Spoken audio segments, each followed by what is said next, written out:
జనసేన పార్టీలో జాయిన్ అయ్యేందుకు ఆళ్లగడ్డకు 1000 కార్లలో వెళ్లబోతున్నారు మంచు మనోజ్ మరియు ఆయన భార్య మౌనికారెడ్డి. అయితే దీనికి సంబంధించి ఇప్పుడు అందరూ కూడా మాట్లాడుకున్నారు. ఎందుకంటే జనసేన పార్టీలో క్యాడర్ అనేది చాలా ఇంపార్టెంట్. దాన్ని ఇంకా ముందుకు తీసుకువెళ్లే క్రమంలో అటు పవన్ కళ్యాణ్ అయితే ఫుల్ కసరత్తు చేస్తూ ఉన్నారు. ఇక ఇదే టైంలో ఖచ్చితంగా మంచు మనోజ్ ఆ పార్టీలో జాయిన్ అయితే మాత్రం ఒక విధంగా మంచి స్ట్రెంతే లభిస్తుంది అనుకోవచ్చు.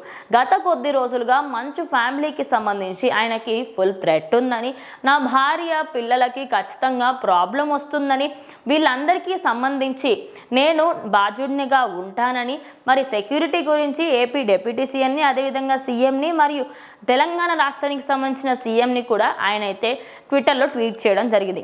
మరి దాని గురించే వెళ్తున్నారా, లేకపోతే నిజంగానే పాలిటిక్స్ గురించి మాట్లాడి ఆయన జనసేనలో జాయిన్ అవ్వడానికి వెళ్తున్నారా అనేది ఇప్పుడు అందరికీ ఉన్న బిగ్గెస్ట్ డౌట్ అని చెప్పొచ్చు.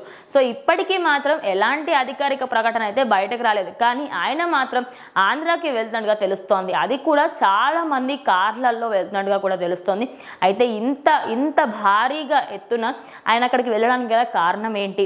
ఆయన అక్కడ భద్రత కోసం ఏమైనా మాట్లాడడానికి వెళ్తున్నారా, లేకపోతే ఆయనకి సంబంధించి ప్రజెంట్ నిజంగానే జనసేన పార్టీలో ఆయన జాయిన్ అవ్వబోతున్నారు అనేది ఇప్పుడు చాలా మందికి ఆసక్తిగా వెయిట్ చేస్తున్నారు. ఇది కొన్ని గంటల నుంచి సోషల్ మీడియాలో తెగ వైరల్గా మారింది. అయితే భూమా మౌనికారెడ్డి ఆల్రెడీ కొంచెం పొలిటికల్ ఇన్ఫ్లుయెన్స్ ఉన్న ఆవిడ కాబట్టి తనకి సంబంధించి తన భర్త కూడా పాలిటిక్స్లో ఉంటే బాగుంటుంది అని అనుకుందో ఏంటో తెలీదు. ఇక ఇద్దరు మాత్రం పాలిటిక్స్లోకి జాయిన్ అవ్వబోతున్నారు. అది కూడా జనసేన పార్టీలో జాయిన్ అవ్వబోతున్నారు.